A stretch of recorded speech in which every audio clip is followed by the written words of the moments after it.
एक सेठ जी ने अपने छोटे भाई को 3 लाख रुपये व्यापार के लिए दिए।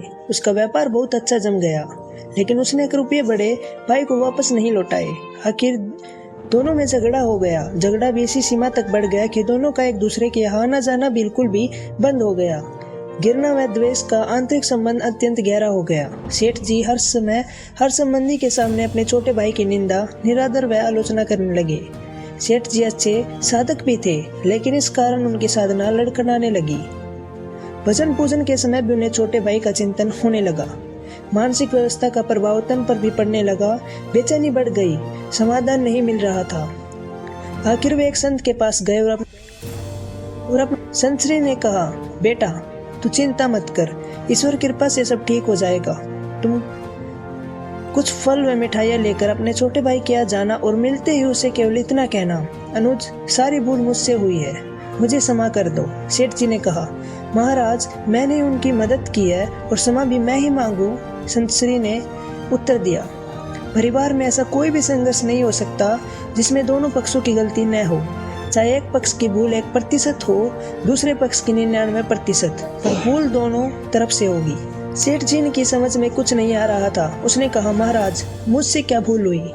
बेटा तुमने मन ही मन अपने छोटे भाई को बुरा समझा, यही है तुम्हारी पहली भूल। तुमने उसकी निंदा, आलोचना व तिरस्कार किया, यही है दूसरी तुम्हारी भूल। क्रोधपूर्ण आंखों से उसके दोषों को देखा, यही है तुम्हारी तीसरी भूल। अपने कानों से उसकी निंदा सुनी, यह है तुम्हारी चौथी भूल। तुम्हारे हृदय में छोटे भाई के प्रति क्रोध व घृणा है, यही है तुम्हारी आखिरी भूल। अपनी इन भूलों से तुमने अपने छोटे भाई को दुख दिया है। तुम्हारा दिया दुख ही कई गुना होकर तुम्हारे पास लौटा है। जाओ अपनी भूलों के लिए क्षमा मांगो, नहीं तो तुम न चैन से जी सकोगे न चैन से मर सकोगे। क्षमा मांगना बहुत बड़ी साधना है और तुम तो एक अच्छे बहुत साधक हो। सेठ जी की आंखें खुल गई। संत श्री को प्रणाम करके वे छोटे भाई के घर पहुंचे। सब लोग भोजन की तैयारी में थे। उन्होंने दरवाजा खटखटाया। दरवाजा उनके भतीजे ने खोला। सामने ताऊ जी को देखकर वह अवाक सा रह गया और खुशी से झूमकर जोर जोर से चिल्लाने लगा, मम्मी पापा देखो कौन आए हैं, ताऊ जी आए हैं, ताऊ जी आए हैं। माता पिता ने दरवाजे की तरफ देखा, सोचा कहीं हम सपना तो नहीं देख रहे हैं। छोटा भाई हर्ष से पुलकित हो उठा। हाँ, 15 वर्ष के बाद आज बड़े भैया घर पर आए हैं। प्रेम से गला रूंध गया, कुछ बोल न सका। सेठ जी ने फल व मिठाइयाँ टेबल पर रखी और दोनों हाथ जोड़कर छोटे भाई को कहा, भाई सारी भूल मुझसे हुई है, मुझे क्षमा करो। क्षमा शब्द निकलते ही उनके हृदय का प्रेम अश्रु बनकर बहने लगा। छोटा भाई उनके चरणों में गिर गया और अपनी भूल के लिए रो रो कर क्षमा याचना करने लगा।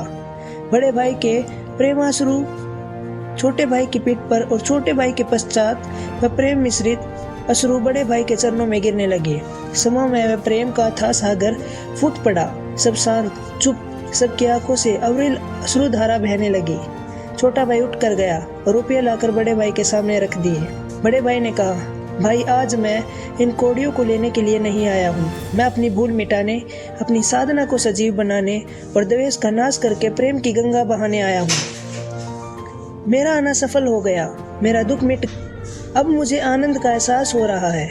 छोटे भाई ने कहा, भैया जब तक आप ये रुपये नहीं लेंगे तब तक मेरे हृदय की तपन नहीं मिटेगी।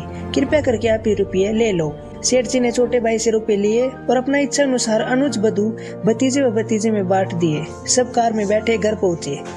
15 वर्ष बाद उस अर्धरात्रि में जब पूरे परिवार का मिलन हुआ तो ऐसा लग रहा था कि मानो साक्षात प्रेम ही शरीर धारण किए वहां पर पहुंच गया हो। सारा परिवार प्रेम क्या था सागर में मस्त हो रहा था।